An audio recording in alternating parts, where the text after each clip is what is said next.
Од четвртиот тематски тест по математика за 9 оделение или сегашно 8 оделение деветолетка, од тестовите број 8, 9 и 10 ќе разгледаме првото прашање. Од тестот 8 првото прашање гласи: каква заемна положба имаат две рамнини сигма 1 и сигма 2, ако дадена права P е паралелна со едната рамнина и ја прободува другата? Имаме приказ во 3D.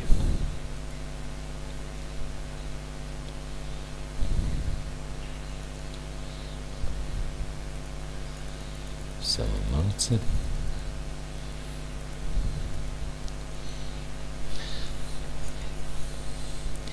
Правата P е паралелна со едната рамнина и ја прободува другата. Еве е паралелна со едната рамнина, а ја прободува другата рамнина. Точката на прободот е таа точка.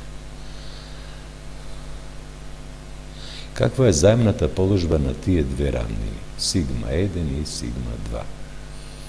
Нема можност да ги запишувам имињата на рамнините, значи зборуваме за едната рамнина со таа боја и ова жолтеникава и ова потемната боја.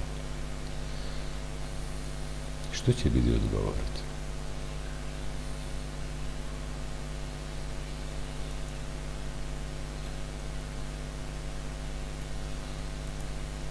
Која ќе биде нивната заемна положба?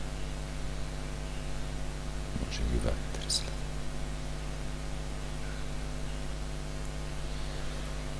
Одговорот ќе биде: тие ќе имаат заемна положба да се сечат. Нивната пресечка ќе биде заедничка права ќе имаат. Значи одговорот е тие ќе се сечат. Тестот 9, првото прашање. Колку рамнини минуваат низ 3 точки? Пазете, не ни кажуваат какви се тие точки. Можно е да се колинеарни, значи да лежат на иста права. Во тој случај имаме низ тие 3 точки минуваат бесконечно многу рамнини.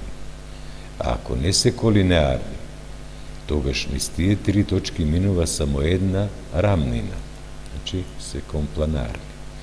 Одговорот една или бесконечно. Можно е една, штом се колинеарни, и